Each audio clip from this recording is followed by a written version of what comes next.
Double हो गई है। तो क्या एफआईज अब बैंकिंग सेक्टर में गिने चुने बैंकों पे अपना दांव लगा रहे हैं? बिल्कुल लगा। क्यों गिर रहे हैं? और दूसरों की तरफ और मेरी तरफ भी देखकर नहीं चलना है, आपको अपने मन का पत्थर हटाना है। पहले उस पत्थर को जब आप हटाने शुरू कर दिए, कई गुना बढ़ा दिया। जब इसने अपने प्रॉफिट को एलआईसी ने कई गुना बढ़ा दिया है, तो क्यों इसने आज हमें वो वाली छलांग, अभी तक जब तक वीडियो बन रही, बीच में ना 8 फीट दूर उसे इतना सा पत्थर दिखा। अब उस बंदे को साइकिल चलानी आती नहीं थी, लेकिन वो मन मन में सोच रहा है ये पत्थर मेरे से ना टकरा ना जाए। ये क्यों नहीं मिलेगी? क्योंकि ये पहले पिक्चर साफ करने वाला है। मैंने आपको कहा कि अगर आपको न्यूज़ के अंदर घुसकर उसकी साइकोलॉजी पकड़नी आ गई ना, तो सब नजर आएगा। ये न्यूज़ आ रही है। और मैं आपको एक बात बता दूं कि हम जब भी इन्वेस्टमेंट करते हैं तो यही सोचते हैं हमारा नुकसान ना हो जाए, हमारा नुकसान ना हो जाए, या हमारा कुछ लॉस ना हो जाए। सर, सुजलॉन एनर्जी ने जहां इतना अच्छा प्रॉफिट देने के बाद भी आज आपको गिरावट देखने को दी, वो क्यों दी, वो मैंने आप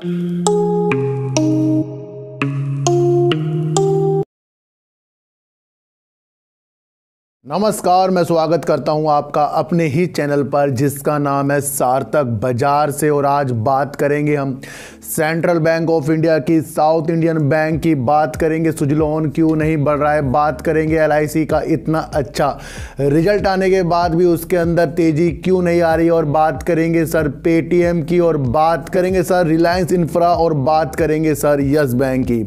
सबसे पहले मैं आपको एक चीज़ बता दूं कि जिस दौरान मैं वीडियो बना रहा हूं इस टाइम दिन के 2 बजे हैं, क्योंकि रात को मुझे मैरिज में जाना है। इसलिए अगर मेरे शेयरों के बारे में कुछ उतार या चढ़ाव बाद में आपको नज़र आए तो समझ लेना कि ये वीडियो चलती हुई मार्केट में बन रही है। सबसे पहले मैं आपको एक बात बता दूं कि हम जब भी इन्वेस्टमेंट करते हैं तो यही सोचते हैं हमारा नुकसान ना हो जाए, हमारा नुकसान ना हो जाए, या हमारा कुछ लॉस ना हो जाए। सर, मैं अभी एक वाक्य पढ़ रहा था जिसके अंदर एक नया कोई ना साइकिल चलाना सीख रहा था। सर, नया कोई आदमी साइकिल चलाना सीख रहा था और बीच सड़क में वो जा रहा था, बिल्कुल सुनसान सड़क थी, और बीच में ना 8 फीट दूर उसे इतना सा पत्थर दिखा। अब उस बंदे को साइकिल चलानी आती नहीं थी, लेकिन वो मन मन में सोच रहा है ये पत्थर मेरे से ना टकरा ना जाए। अगर कोई व्यक्ति उस पत्थर को निशाना भी साधना चाहे ना 8 मीटर की दूरी से, तब भी उस पत्थर में निशाना नहीं लगेगा। लेकिन जो वो साइकिल चलाने वाला व्यक्ति हमेशा यही सोच रहा दिमाग में टकरा ना जाए, क्योंकि वो नया सीख रहा था। तो वो क्या हुआ था, जैसे जैसे वो पास आता गया ना सर, वो साइड से नहीं निकला, क्योंकि उसके दिमाग में सिर्फ वो पत्थर था। वो एक निगेटिव चीज़ है, और वो कुछ दूर जाने के बाद उसी पत्थर से वो टकराया और उसी पत्थर के कारण वो गिर गया। यानी कि हमारी समस्या है ना वो बहुत छोटी है, लेकिन हम ही उसमें टक्कर मारते रहते हैं। क्यों मारते रहते हैं? उसका इतना प्रॉफिट आ गया, हमने इतना कम प्रॉफिट ले लिया, हमारा और ज़्यादा हो जाता, हमारा लॉस हो जाएगा, हमने इसमें इन्वेस्टमेंट कर दिया, उसमें कर देंगे, ये हम सोचते रहते हैं। जब भी हम अपने विचारों को सोचते रहते हैं ना, वो विचार हमारे ऊपर हावी हो जाते हैं, और वो हावी होकर हमें हैबिचुअल कर देते हैं और हमें लॉस का कारण बन जाता है। तो अपनी बुद्धि लड़ाइए, जो शेयर गिर रहे हैं उसके अंदर अपनी क्षमता को बढ़ाइए कि क्यों गिर रहे हैं, और दूसरों की तरफ और मेरी तरफ भी देखकर नहीं चलना है, आपको अपने मन का पत्थर हटाना है। पहले उस पत्थर को जब आप हटाने शुरू कर देते हो तब जाकर आपको बहुत कुछ अच्छा नजर आता है। नहीं तो लोग मेरी वीडियो को कहते हैं गोलमाल वीडियो बना रहे हैं जी। अगर मेरी वीडियो गोलमाल बन रही है तो कल की जो मेरी वीडियो वेदांता हो गई, और टाटा स्टील में इतने दिनों से मैं आपको बता रहा हूँ, पेटीएम में कल मैंने कहा था ये सारे मैंने दे दिए हैं, केबीसी ग्लोबल के बारे में मैंने आपको बताया है, और बताया मैंने आपको वोडाफोन आइडिया के बारे में, तो आज आपको वो होता हुआ दिखाई नहीं दिया है। सर, सुजलॉन एनर्जी ने जहां इतना अच्छा प्रॉफिट देने के बाद भी आज आपको गिरावट देखने को दी, वो क्यों दी वो मैंने आपको बता दिया। कहीं ना कहीं कनेक्शन जो है अडानी जी से भी इसके ऑर्डर के साथ जुड़ा हुआ है। और मैंने कहा था कि सर जब ये प्रॉफिट ज़्यादा दे रहा है तो इसके अंदर हमें बैठने की क्षमता बन रही है, ये नहीं कि ये कल को अपर सर्किट मार दे। मैंने ये आपको समझा रखा है, और ये भी समझा रखा है कि आगे जाकर ये आपको प्रॉफिट दे तो वहाँ पर अपनी प्रॉफिट की मंशा को देखना है। तो ज़्यादा उतावला होकर इस शेयर पर नहीं बैठना है। कल की वीडियो मैंने सुजलॉन एनर्जी में आपको बता दी थी कि हमें इसको अपर सर्किट की तुलना में नहीं देखना, बल्कि देखना है इन्होंने अपना एक्सपेंस कम किया है, अपनी सेल को बढ़ाया है, और अपना प्रॉफिट लाकर दिखाया है। ऑर्डर बुक इनके पास अच्छी है, तो अब इसके अंदर हमें क्या करना था, इसमें बैठने का दिल है। अगर ये लॉस ज़्यादा कर देता, सेल कम कर देता, एक्सपेंस ज़्यादा कर देता, तो इसके अंदर फिर वो क्षमता हमारी जो धैर्य वाली है ना वो नहीं बनती। तो इसके अंदर क्षमता के ऊपर कल वीडियो बनाई थी, वो सबको समझ में आ गई होगी, तो वो देख लें। वही कारण इसका आज बन रहा है, क्योंकि अडानी जी के शेयरों में आज भी असमंजस है कि क्या फैसला आ सकता है, तो उस चीज़ों पे मार्केट चल रही है। बात करेंगे sir central bank of India. Central bank of India की इसलिए भी बात करेंगे कि इतना अच्छा इसने प्रॉफिट दे दिया है। प्राइवेट बैंकों में 2 बैंक आ रहे थे, आईओबी बैंक और सेंट्रल बैंक ऑफ इंडिया, लेकिन वो हमें देखने को नहीं मिले हैं। लेकिन तब से इन शेयरों की नज़र सब पर पड़ी है और कहीं ना कहीं लोग इसको प्राइवेट की नज़रों से देख रहे हैं। लेकिन मैंने आपको एक बात बताई थी कि प्राइवेट की नज़रों से जब ये बैंक अच्छा काम करने लग गए हैं और अच्छा प्रॉफिट देने लग गए हैं, तो मुझे नहीं लगता कि आगे जाके प्रो सकते हैं। लेकिन ये बात की बात है। अब बात इसके अंदर हम देखने ये चाह रहे हैं कि जिस तरीके से इसने अपने प्रॉफिट को भी अच्छा किया है, आरबीआई द्वारा बीते दिनों जो 25 आधार अंक रेपो रेट में बढ़ा दिए गए हैं, उसकी वजह से 2 बैंकों ने अपनी ब्याज दरें बढ़ा दी हैं। वो कौन कौन से बैंक है जिन्होंने आरबीआई के 25 आधार अंक बढ़ाने के बाद ये जल्दी से फैसला लिया? उसके अंदर आ रहा है सर कोटक महिंद्रा बैंक और सेंट्रल बैंक ऑफ इंडिया। तो सेंट्रल बैंक ऑफ इंडिया ने अपने जमा और उधारी पे रेट बढ़ा दिए, यानी कि अब वो ऋण आवास ऋण वो देता है, पहले वो देता था 8.6% का, जो वो पहले ब्याज देता था लेता था, अब उसे उसने बढ़ाकर 9.25% का कर दिया। यानी कि कहीं ना कहीं रेपो रेट बढ़ने से इसने अपने ब्याज दरों में वृद्धि कर दी है। इससे ये देखने को मिल रहा है कि बैंक सुचारू और वो अपने को अच्छा करने के लिए आगे तक जाएगा। लेकिन अभी हाल ही फिलहालों में बैंकों के शेयरों में इन्वेस्टमेंट करना नहीं बन रहा है, वो बनेगा मार्च के बाद। तो ध्यान रखिए sir, central bank of India ने बहुत अच्छा कर दिया है। अब बात करेंगे सर एलआईसी की, और एलआईसी क्यों इतना ज़्यादा बढ़कर हमें नहीं दिखा रहा है जब इसने अपने प्रॉफिट को कई गुना बढ़ा दिया है।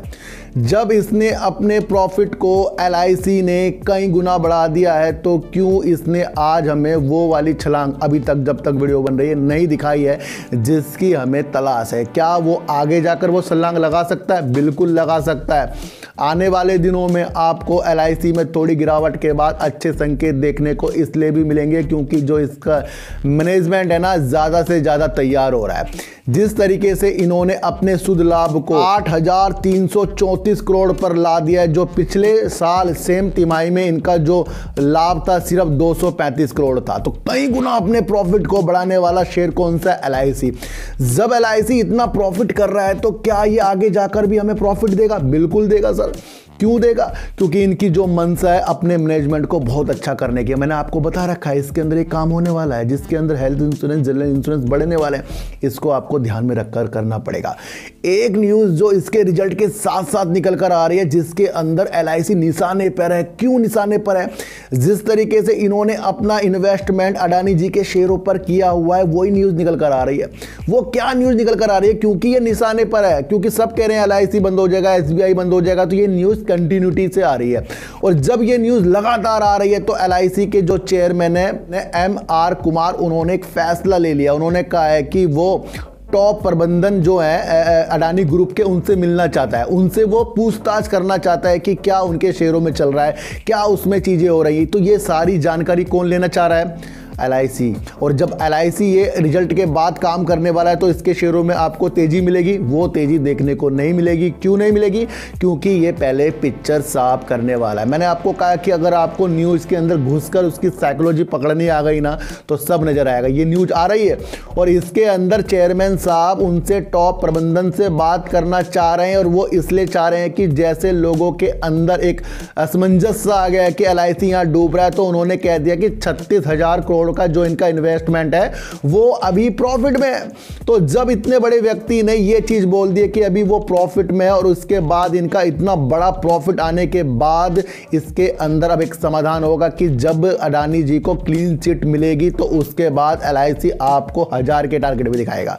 तो अभी तक आपको एलआईसी से अपना दिल नहीं तोड़ना है, क्योंकि ये पिक्चर के अनुसार काम कर रहा है और ये पिक्चर आ चुकी है। तो यहां पर अब अडानी जी जिस तरीके से निशाने में, उसके बाद एसबीआई और एलआईसी भी निशाने पे है, तो फिर भी एलआईसी इस टाइम भी अच्छा वर्क कर रहा है। हमें देखना है कि इसने प्रॉफिट दिया है, लेकिन एक समस्या से ये जूझ रहा है, वो अडानी वाली। उसके लिए बातचीत करने वाले हैं, और 2 जो बीमा कंपनी जिस तरीके से ये काम करेंगे उसके ऊपर हमें ध्यान केंद्रित करना है। अच्छे शेयरों को गिरावट में देखा जाता है, ये आपको समझकर चलना पड़ेगा। और इसलिए चलना पड़ेगा क्योंकि पेटीएम में जहां 3-4 दिन लगातार तेजी के साथ मैंने आपको दिखाए थे कि यहां पर अच्छे संकेत बढ़ रहे हैं, और उसके तुरंत बाद मैंने आपको कल एक वीडियो बनाई, मैंने कहा कि समझ जाओ कहीं कहीं ना कुछ होने वाला है, और वही आज आपको पेटीएम ने गिरकर दिखाया। तो अब यहाँ पेटीएम गिर रहा है, लोग कह रहे हैं खराब हो रहा है।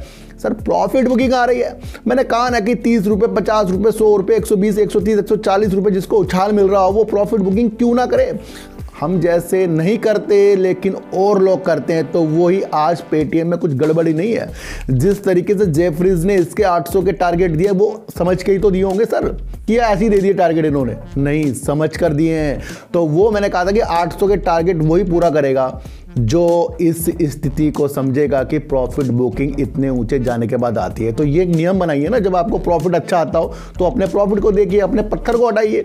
तो ये सारी जो मेरी वीडियो बनती है ये आपको समझाने वाली बनती है, और जिसने कल मेरी वीडियो देख ली होगी ना वो तो सर आज प्रॉफिट में ही होगा। तो मैं कह रहा हूँ ना, जो करना आपको अपने अनुसार कीजिए, लेकिन एक न्यूज़ की साइकोलॉजी पकड़ने की चीज़ें भी तो लाइए। तो पेटीएम का वही मुख्य कारण है, सिर्फ इसको प्रॉफिट बुकिंग, और कोई मसला इसके अंदर मुझे अभी फ़िलहाल में नज़र नहीं आ रहा है। बात करेंगे कि एफआई जो होते हैं किस तरीके से शेयर मार्केट का रुख बदल देते हैं, और उस रुख को पहचानने के लिए अब हमें नज़रें रखनी पड़ेगी कि उन्होंने किन किन चीज़ों में अपने 44,700 करोड़ रुपए इन्वेस्टमेंट किए हैं। यानी कि एफआईज ने 9 कंपनियों में अपने 44,700 करोड़ रुपए इन्वेस्टमेंट कर दिए बीते अक्टूबर से दिसंबर में, जिसके अंदर नाम आपको याद दिलाने की क्षमता रखता हूं तो वो है सर एक्सिस बैंक, जो बैंकिंग सेक्टर का शेयरों के बारे में एक्सिस बैंक हो गया, आईसीआई बैंक हो गया, और आपका यस बैंक हो गया। तो यस बैंक हो गया, फिर उसके बाद आपका साउथ इंडियन बैंक हो गया।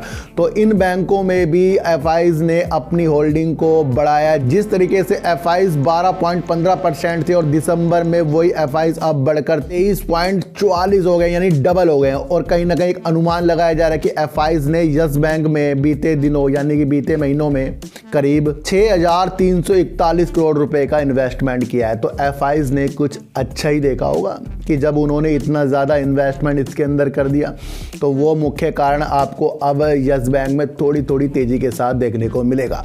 तो कहीं ना कहीं एफआईज जिस तरीके से 9 कंपनियों में अपना दिमाग लगाकर बैठ गई है, तो वहाँ पर आपको एक उजाले आने की क्षमता यस बैंक हो गया, साउथ इंडियन बैंक हो गया, एक्सिस बैंक हो गया, आईसीआई बैंक हो गया, इसके अंदर भी देख लेनी चाहिए। और जहाँ साउथ इंडियन बैंक में भी एफआईज ने अपनी होल्डिंग को डबल सही कर दिया है, जो पहले इनकी होल्डिंग एफआईज की करीब 7.82% की थी, जो अब 14.88% की होगी, यानी कि डबल हो गई है। तो क्या एफआईज अब बैंकिंग सेक्टर में गिने चुने बैंकों पे अपना दाव लगा रहे हैं?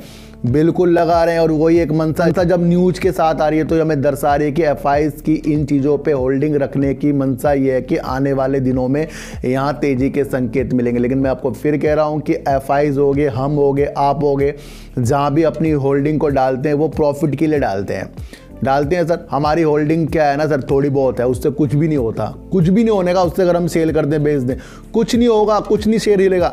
लेकिन एफआईज के जाने के बाद फिर शेयर हिल जाएगा, चाहे शेयर 20 में हो तो 10 में आ जाएगा। उनकी होल्डिंग हिली तो सब कुछ होने वाला है उसके अंदर।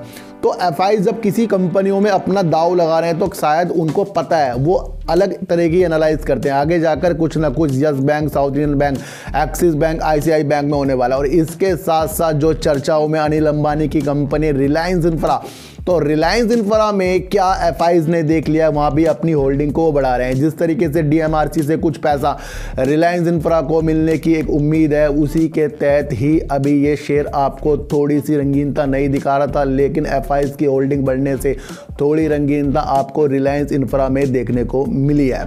तो कहीं ना कहीं आपको आगे जाकर थोड़े से रंगीनता आपको रिलायंस इंफ्रा में देखने को मिलेगी। वो अपने अनुसार आपको देखना है कि हमें उन शेयरों में क्या करना है जिसके अंदर एफआईज अपनी होल्डिंग को बढ़ा रहे हैं। तो ये जो आज की वीडियो थी एफआईज के ऊपर, और रेपो रेट सेंट्रल बैंक ने जिस तरीके से ब्याज दरें बढ़ा दी हैं उसके ऊपर थी। और आपको बताना था कि पेटीएम में प्रॉफिट बुकिंग भी आ सकती है, और एलआईसी जितना अच्छा प्रॉफिट देने के बाद भी नहीं गिरा, तो वो सीधा निशाने पे है कि अडानी ग्रुप में उसने अपना इन्वेस्टमेंट कर रखा है। लेकिन आने वाले दिनों में एलआईसी पे अच्छे संकेतों के साथ हमें बैठ जाना चाहिए, क्योंकि यही एक ऐसा शेयर है जो हमें आने वाले दिनों में माला माल करके जाएगा, लेकिन अपनी क्षमता के अनुसार। क्योंकि जब शेयर गिरता है ना तो अच्छे शेयर ही हमें बेकार लगने शुरू हो जाते हैं। और सुजलोन एनर्जी में मैंने आपको कहा था कि रिजल्ट के अनुसार इसके अंदर सिर्फ एक दृश्य दिख रहा है आने वाला, ये नहीं दिख रहा है कि ये आज हमें अपर सर्किट मार दे तो उसमें हमें खोना है। तो सारी रणनीति को अपने अनुसार बनाइए। अगर आपको कुछ निगेटिव दिख रहा है उसे अपने मन में बिल्कुल भी ना सजाइए और अपने विचारों के पत्थर को थोड़ा दूर हटाइए और अच्छी तरह वीडियो देखकर इसके अंदर की साइकोलॉजी को जागृत कीजिए। तो चींटी को आटा दीजिए, गाय को रोटी दीजिए और अपने बच्चों को ज़्यादा से ज़्यादा प्यार कीजिए, क्योंकि बच्चे ही आपकी मासूमियत से किस्मत पलटेंगे। तो फिर मिलेंगे आपसे नई वीडियो के साथ। जब तक के लिए नमस्कार।